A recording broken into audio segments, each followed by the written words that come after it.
All right, so these are the market research tools provided by E-Trade. They're pumping their favorite stocks. They probably have some sort of arrangement with them. That's basically how this all works. So how does the entire stock market really work? Well, you have a couple of components to it. The first is the retail side of a brokerage firm.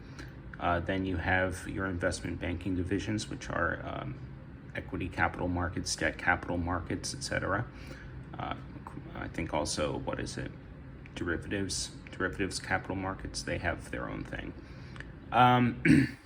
Anyway, you're looking at all this from a perspective of numbers going up and down from a technical perspective, what you're shown in charts. That's really not how the stock market operates at all. Companies are brought public by going through one of these firms through their investment banking division.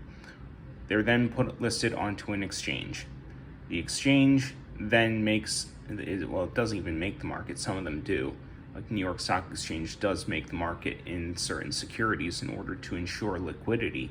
However, companies like Citadel, for example, are constantly buying and selling stocks basically at a high frequency rate, simply to be able to create entrance and exit points for traders. Really, how this all works, someone starts a company, they bring it public after it's profitable. The company uses some of its profits to create a share buyback program. The money that is generated from the company and put into that buyback program is what generates the stock movement up and down, and over the long period of time, it creates an uptrend. And this is extrapolated throughout multiple companies listed on exchanges. So these companies and their profitability are creating the liquidity in the market. That's the traditional way of how the stock market works.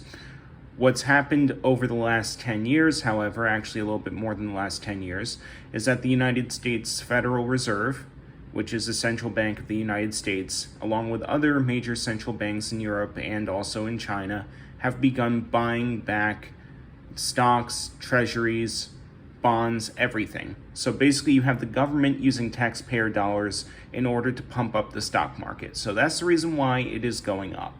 And honestly, it should piss everyone off, because that's not where your tax dollars should be going. You can say that everyone needs this for their pensions, their 401ks, IRAs, whatever. I don't care. You know why? Because the government-held pension funds are the ones holding the bag. So the pensioners, people who have worked for the government and the state, are getting reduced benefits, and that's being used towards corporate profits as opposed to people's retirements, that they can die in dignity. So if you think about it that way, it's kind of screwed up, right? Not exactly fair. So that's how the stock market is working in this day and age. However, in the basic, very easiest sense of understanding, the stock market operates based off of more money going into the pool, the liquidity pool, than going out. So that means only a certain number of people can cash out at a certain time. If everyone cashes out at once, then it creates something similar to a bank run. And that's not going to happen because, again, we have our retirement plans and pension funds propping up the stock market. Literally, that's what's going on. And it's sick. I don't like that. But, I'm not going to short the market on principle, because it would be suicide. I've done that in the past in 2013, and this is the exact same thing that we have going on now. So technical analysis. Well, technical analysis works because it doesn't work. And what I mean by that is so many people are doing technical analysis. Let's see. Let's look at GE, for example, just because it's simple. So you got all this blah blah blah. You see their fundamentals. No one really wants to go into the fundamentals. Bottom line is that they're a profitable company, and their earnings per share 21 cents per share. They're profitable. A lot of people say that they aren't. Everyone's saying this, everyone's saying that, taxes, this, that. No, that's not the case. They're a large multinational company, and they're also backed up by the government in many ways, not just by the quantitative easing nonsense, but also by their government contracts, by their intellectual property portfolio, by their patents. They have hundreds of thousands of patents, and they're one of the largest intellectual property holding companies in the world. And that goes all the way back to its founding, which was Thomas Edison, J.P. Morgan, and all those other bankers at the time. So basically, this was supposed to be the end-all, ultimate intellectual property research and development company in the world. That was their entire basis. So anyway, they're still doing that. They haven't really changed fundamentally at all. Let's look at their chart here. I'm not even going, I don't like how they have this. This is annoying. Anyway, this looks like a macro downtrend, but it's not, because these are multiple trends of where the stock price was and wasn't in the past. It's not an indicator of future success. An analyst or economist would look at this. An analyst would look at it from a previous and current performance perspective.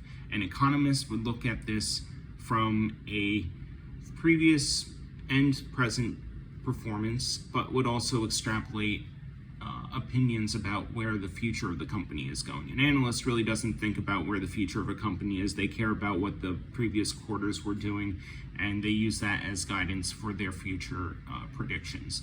And it's, I guess, some analysts are economists, not all economists are analysts. And not all traders are those either. Traders are an entirely different breed. A professional trader is both an analyst and economist, and also takes action with their own capital with their calls on where the market is going in any particular name. So let's look at this from an easier perspective. Right now, this is a 1 month chart. Let's see if we can go and get the candlesticks on here.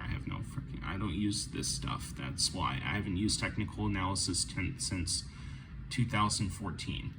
And that's why I stopped doing it, because it was not working, because there would be these things called pattern breaks. People don't realize that pattern breaks are what happen when large amounts of money go into a particular name one way or the other. And those pattern breaks result in your perfectly analyzed chart not doing what it's supposed to be doing. So this is not a perfect math either, which is, again, that should be something that raises red flags. And this is why you should not only base your analysis on the technicals of where the chart is. You should know that, hey, if the market is bullish because the Federal Reserve is pumping money into it, then you can you can look at the chart then and determine what your pivot points are. So, all right, GE over the past month, it's been on a downtrend. I can't even find let's see. Okay. So, all right. So this is a 1 day chart. All right. So you obviously had money going into this here. Boom. Go and notice the volume. It's super light in the morning. That's why you get these large moves. And a lot of the alternative trading systems, aka dark pools, are where money gets wired through anyway. So looks like it starts off short in the beginning, goes lower, lower, boom, and then intraday. This pattern, as many traders would say, this right here, that is an inverse head and shoulders. Left shoulder, head, right shoulder, and then up. The measured move can be determined from measuring the bottom and then where the support line is, right here, and then subtracting the two and then adding it, and that would be your measured move. That's how you do the technical analysis on that in theory. And a lot of the times it actually does work. And the reason why it does work is because so many people do it. But if you can see this, boom, it didn't continue. There was no continuation. And this was after market close, and now it's going all over the place. Whether or not that's actually, a lot of those orders are just being closed out now. And who knows what the heck is, we don't know where it's going to go tomorrow based off of this chart. 5 days, again, right now we're range bound. This isn't going one direction or the other. It's not necessarily bullish.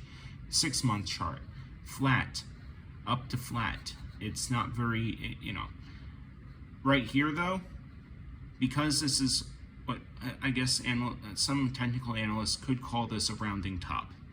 This would have been the breakdown point.